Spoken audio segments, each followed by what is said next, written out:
He said it on a Thursday evening in 1966, standing outside a bar on Haight Street with a cigarette in his hand and the particular certainty of someone who has watched the music industry eat people alive and believes he is offering a warning rather than a verdict. His name was Chet Helms. He was a musician, a promoter, a connector of people, the kind of person San Francisco's emerging counterculture produced in those years like a natural resource. He had known Janis Joplin for 3 years. He had seen her perform in Texas coffee houses when she was nobody, had watched her develop that voice from something raw and instinctive into something that made rooms stop and pay attention in ways rooms rarely did. He believed in her with a completeness that few people in her life had ever managed. And that evening, standing on Haight Street with the bay fog beginning to settle over the city, he told her something she would carry for the rest of her life. Your voice is too big, he said, not as criticism, as prophecy. The people who will try to hold it will only ever be able to hold part of it, and the part they can't hold is the part that matters most. Janis Joplin was 23 years old. She'd been in San Francisco for 3 weeks on this second attempt at the city, having returned from Texas with a quietness that people who knew her before found unsettling. She was listening to Chet the way she listened to music, not just with her ears, but with whatever part of her processed meaning before language got to it. She did not answer him immediately. She looked out at the street where strangers moved through the fog and the neon bled in colors through the damp air, and she thought about what he'd said the way you think about something that is true in a way you aren't sure yet whether to be glad about.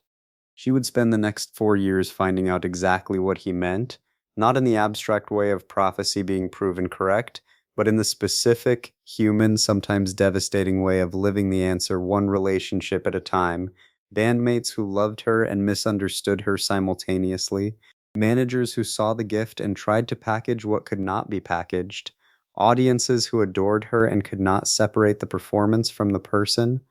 The story of Janis Joplin is usually told as a story about a voice, but underneath that story, woven through every performance, every relationship, every moment of connection and disconnection, is another story. The story of what happens when the thing you are given is too large for any single container, when the people who love you most can only ever hold the part that fits in their hands.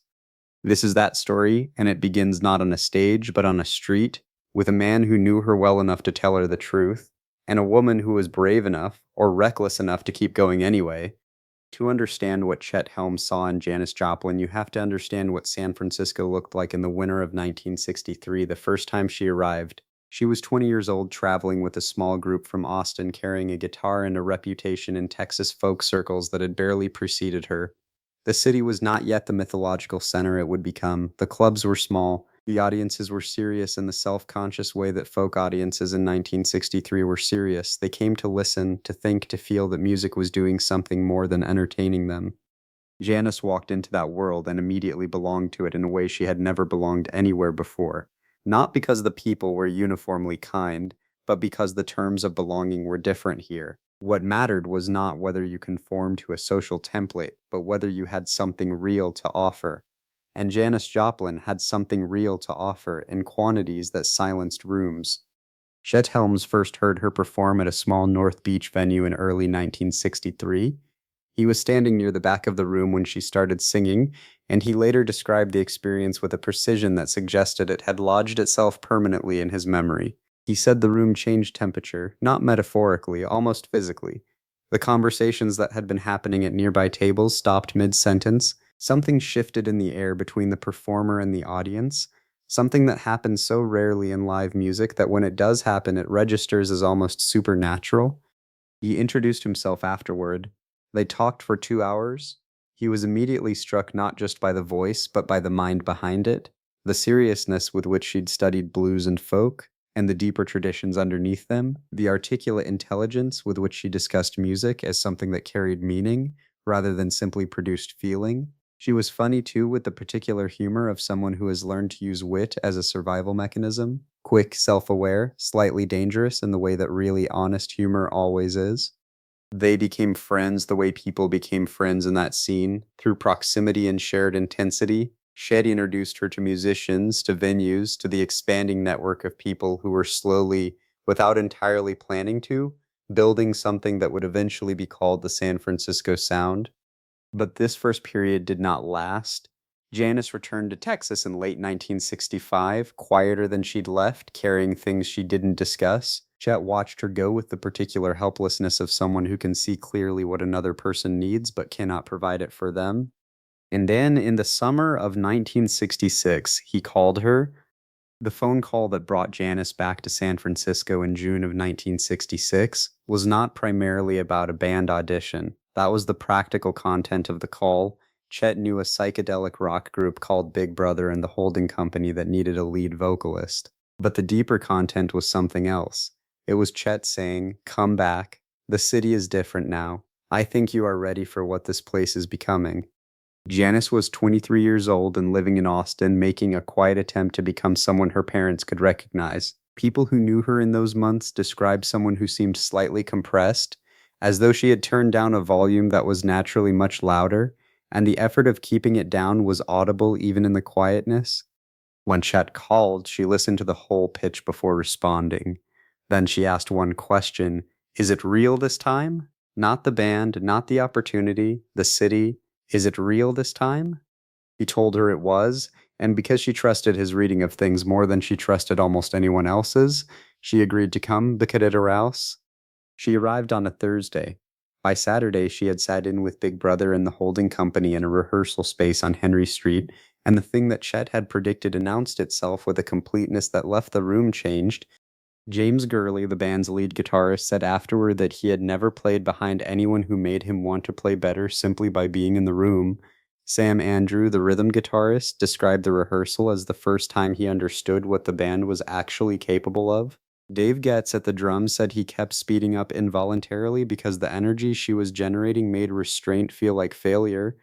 And Chet Helms, who was present, stood at the back of the room and said nothing. He had known this was coming, but knowing something is coming and being in the room when it arrives are different experiences. After the rehearsal, he and Janis stood outside on Henry Street in the late afternoon light, and she said something that would stay with him. She said, "I felt like I could finally use all of it, like there was enough room." He nodded. Then he said what he had been building toward for 3 years. "Your voice is too big. The people who will try to hold it will only ever be able to hold part of it, and the part they can't hold is the part that matters most." She looked at him for a long moment, and then she laughed, not dismissively, not nervously, but with the laugh of someone who has just been told something they already knew and are relieved to have confirmed. "I know," she said. "I'm going to do it anyway." What happened next is music history in the most literal sense. Big Brother and the holding company became the house band of the Avalon Ballroom. The Avalon, run by Chet Helms under his Family Dog Collective, became one of the twin centers of the San Francisco psychedelic scene, alongside Bill Graham's Fillmore Auditorium. The shows were events as much as concerts, poster art and light shows, and audiences that came to be part of something that felt, in those early years, genuinely new. Janis inhabited that world with a totality that could look, from the outside, like pure freedom. She dressed in ways that had been forbidden in the Texas town where she'd grown up: feathers and beads and the full extravagance of a self that had been compressed for years. She performed with an abandon that audiences experienced as permission. Permission to feel fully, to be moved without apology. But Chet was watching something the audiences couldn't see. He was watching what the performances cost her, the restlessness between shows, the hunger for connection, the way she attached to people with an intensity that sometimes overwhelmed them. He was noting, with the careful attention of someone who cares about a person rather than what that person produces, that the gap between who she was on stage and who she was in the quiet hours was not getting smaller. Peter Albin, the bassist, later described a pattern that several people in her circle confirmed: that Janis would give a performance of extraordinary emotional intensity and then come off stage and immediately begin looking for something: company, conversation, the sense that the giving had been received, that it had landed somewhere real. When that wasn't available, the emptiness that followed had a texture, a weight. Shade understood this because he had watched it develop over 3 years. He understood that the performances were not separate from the person. What audiences received was not a crafted product, but an actual expenditure, an offering of something genuinely internal, which meant that every performance cost something real, and cost accumulated over enough time, without adequate replenishment, becomes something else. But this was 1966, and the music was extraordinary, and the city was building towards something that felt like it could change everything.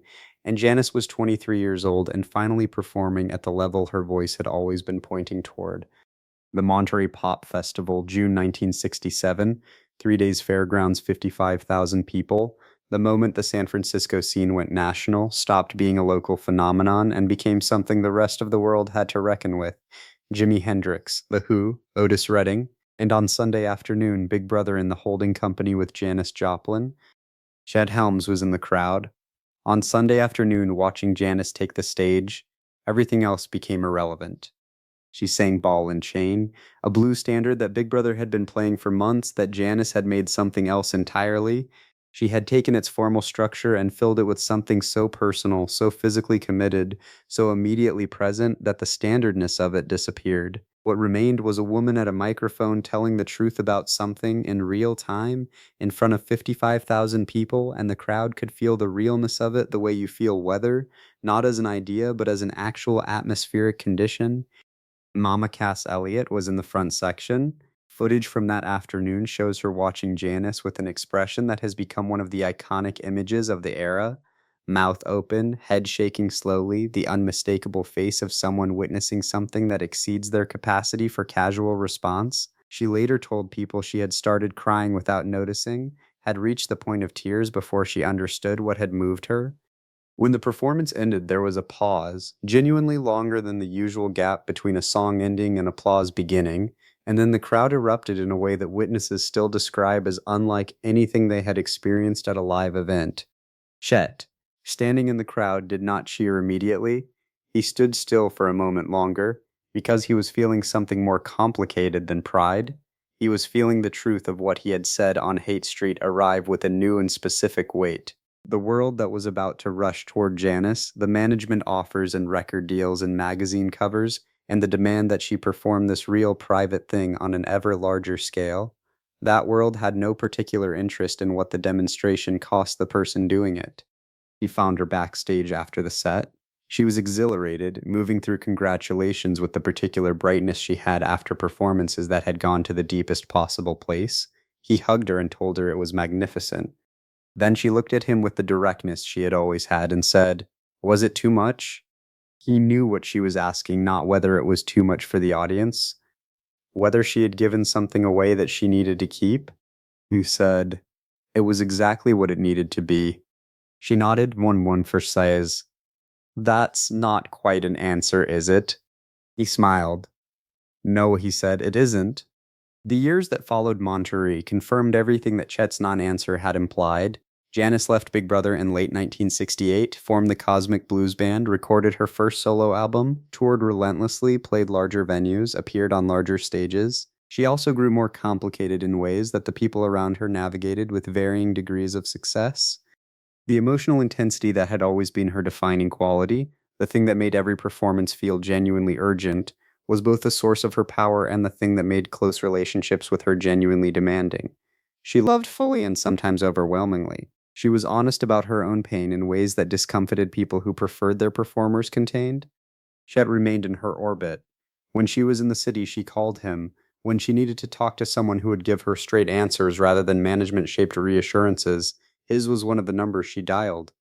In the spring of 1970, she called him from the road. She was in the middle of a tour with the new band, the Full Tilt Boogie Band, and was more sober and more focused and more genuinely happy, she said, than she had been in a while. She was going into the studio in the fall to record a new album. She felt like the voice and the material and the moment had finally converged. He asked her how she was, not the career, her. She was quiet for a moment. Then she said, "I think I'm figuring it out. I think I'm learning which part of it to hold on to." He asked what she meant. She said, "You told me that the people who try to hold my voice will only ever hold part of it. I think I finally understand that applies to me too. I've been trying to hold all of it, all the time. I think the trick is knowing which part needs to be free and which part needs to be protected." He told her that sounded right, that sounded like something real. She laughed. The specific laugh he had known since 1963, the one that came from somewhere genuine. Then she said she had to go. She had a show in 4 hours. He told her to sing well. She said she always did. and that was the last real conversation they had. Janis Joplin died on October 4th, 1970, in a hotel room in Hollywood. She was 27 years old. The album she had been recording, Pearl, was nearly complete. Me and Bobby McGee, which she had recorded 3 days before her death, would become one of the most enduring songs in the American popular canon. The voice that Chet Helms had first heard in a North Beach venue in 1963 and had spent 7 years watching develop and expand and fill spaces that were never quite large enough to contain it, was preserved on tape with a clarity her earlier recordings had rarely captured. Chet learned the news on the morning of October 5th. He was in San Francisco. He sat for a long time without speaking, which was unusual for him. Then he made phone calls to people who had known her, who had been part of the scene, who understood what had been present in their midst and was now gone. When he did speak publicly in the years that followed, he was precise in ways that suggested he was choosing his words with particular care. He talked about the voice, yes, everyone talked about the voice, but he also talked about the person behind it with a specificity that standard remembrances of Janis Joplin often lacked. He talked about her humor and her intelligence and her genuine curiosity about other people's inner lives. He talked about her honesty, which was not always comfortable and was, he felt, one of her most important qualities. He talked about the particular kind of loneliness that comes not from being unloved, but from being loved for something other than what you actually are. He said in one interview, she gave everything she had every time she performed. People called that recklessness. I think it was fidelity, fidelity to the truth of what the voice was actually for. Pearl was released in January 1971. It went to number one on the Billboard charts and stayed there for 9 weeks. The album is the fullest expression of everything Janis Joplin had been building since those early Texas coffee shop stages. The voice at its fullest point, material perfectly matched to what she could bring to it, production giving her space to be genuinely rather than theatrically present. The last track is an instrumental called Buried Alive in the Blues, for which Janis was supposed to record a vocal on October 4th, 1970, the day she died. She never made it to the session. The track runs through its full length with no vocal, the band playing in the space where her voice was supposed to be. The effect is devastating and precise, a structure built around an absence that you feel more acutely for being able to imagine exactly what was supposed to fill it. Chet Helms listened to the album in a single sitting. When he reached that empty space, he understood something he had been circling for 3 months without being able to articulate, that it was the truest image of what loss looks like. Not silence, a shape built around what is gone. He went outside and sat on the steps of the Avalon Ballroom, where he had first put Janis in front of a San Francisco crowd, and sat in the afternoon light while the bay fog came in. The street was ordinary, unhurried, indifferent the way streets are after something enormous has passed through them. Your voice is too big. The people who try to hold it will only ever hold part of it. He knew now, with a certainty the years had only deepened, that the part which cannot be held is the part that lasts. Playing in rooms he will never visit, in years he will not live to see, for people who were not born when she stood on stages and spent herself completely in the service of something always larger than any single life. She had known that, she had laughed when he told her, and then she had done it anyway. The voice is still playing half a century later, still too large for any single room, still doing the only thing it ever did, making the temperature change, stopping conversations mid-sentence, making people feel something real in a world that offers endless alternatives to feeling something real. The part that escapes is the part that matters most. She knew it. She laughed about it on Haight Street in 1966, standing in the fog with her whole life in front of her, and then she gave it everything she had. That is the whole story, and it is the only story worth telling.